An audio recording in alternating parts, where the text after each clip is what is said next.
Kata manajemen berasal dari bahasa Inggris, yaitu manajemen dengan kata kerja to manage yang secara umum artinya mengurusi. Kemudian dalam artian khusus, manajemen merupakan suatu proses merencanakan, mengorganisasikan, mengarahkan, dan mengendalikan suatu kegiatan untuk mencapai tujuan organisasi secara efektif dan efisien dengan menggunakan sumber daya organisasi.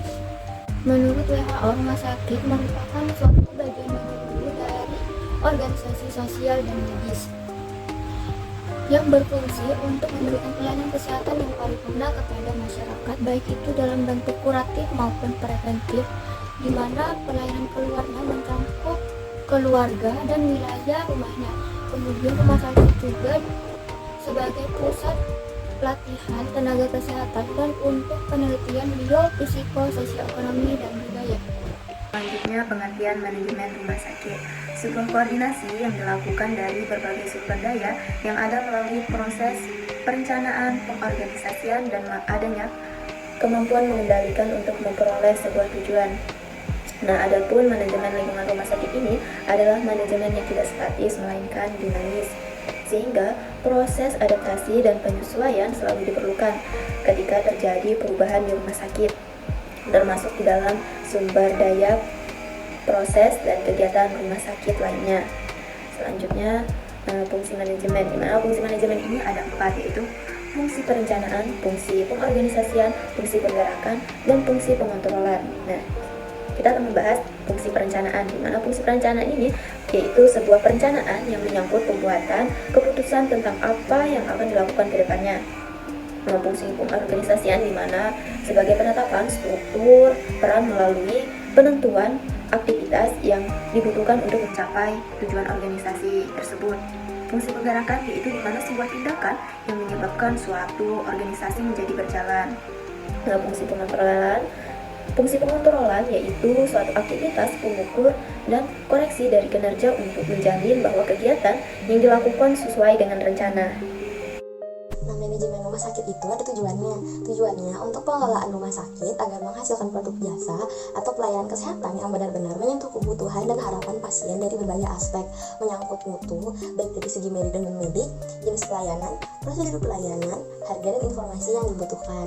Ada juga sasaran dari rumah sakit, yaitu ada masyarakat umum, masyarakat terkoordinir, dan masyarakat pelayan. Selanjutnya adalah peran manajemen dalam rumah sakit. Yang pertama, mampu mempersiapkan sumber daya secara lebih baik lagi. Sumber daya di sini contohnya adalah sumber daya manusia seperti tenaga perawat, tenaga medis, tenaga administrasi, tenaga keuangan, dan lainnya. Jika rumah sakit tersebut memanajemen sumber daya tersebut secara baik dan benar, maka rumah sakit tersebut dianggap siap untuk melayani pasien, sehingga tidak ada lagi yang namanya kekurangan tenaga seperti tenaga administrasi. Yang kedua adalah mampu melaksanakan evaluasi secara lebih efektif. Yang ketiga, mampu melaksanakan berbagai sistem pelayanan secara baik dan terarah. Dengan adanya manajemen, pihak rumah sakit dapat mengelola dan mengatur fasilitas kesehatan, pendataan, administrasi, dan lainnya, sehingga tidak ada lagi kegiatan di rumah sakit tersebut yang terhambat. Yang terakhir adalah dapat membuat kualitas dan efektivitas pelayanan menjadi lebih baik lagi. Dengan adanya manajemen sumber daya manusia dan manajemen fasilitas kesehatan, membuat pelayanan kesehatan tersebut lebih efisien sehingga tidak membuang-buang pasien dan dapat memuaskan pasien. Baik, selanjutnya kita masuk ke konsep strategi pemasaran rumah sakit. Jadi pemasaran itu sendiri adalah suatu proses menciptakan, menawarkan, dan juga menukarkan suatu produk kepada pembeli. Mengapa sih pemasaran ini penting dalam suatu manajemen? Karena dengan adanya pemasaran, maka dapat mempermudah untuk mengatur strategi atau langkah selanjutnya dalam menjalankan pekerjaan dengan persepsi dan tujuan yang sama. Di dalam kegiatan pemasaran rumah sakit ini kita dapat kelompokkan menjadi 6 poin. Yang pertama ada riset konsumen, kemudian ada pengembangan produk, ada komunikasi konsumen, ada distribusi produk, ada penetapan harga produk, dan juga layanan berkelanjutan. Kemudian untuk pilihan strategi pemasaran rumah sakit yang paling efektif menurut para ahli adalah menggunakan analisis SWOT. Jadi dengan menggunakan analisis ini dapat diketahui faktor-faktor yang mempengaruhi baik yang berasal dari dalam rumah sakit atau internal maupun yang berasal dari luar rumah sakit atau eksternal. Hal-hal tersebut dapat kita kelompokkan menjadi dua, dari sudut pandang rumah sakit dan juga dari sudut pandang konsumen atau pasien.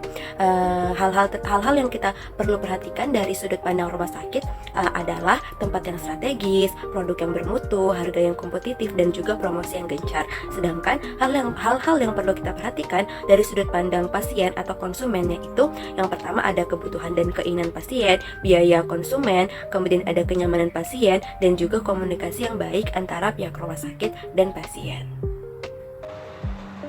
Tipe-tipe rumah sakit.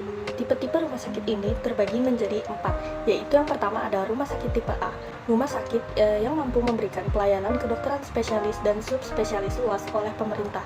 Lalu yang kedua ada rumah sakit tipe B, rumah sakit yang mampu memberikan pelayanan kedokteran medik spesialis luas dan subspesialis terbatas. Yang ketiga ada rumah sakit tipe C, rumah sakit yang mampu memberikan pelayanan kedokteran subspesialis terbatas.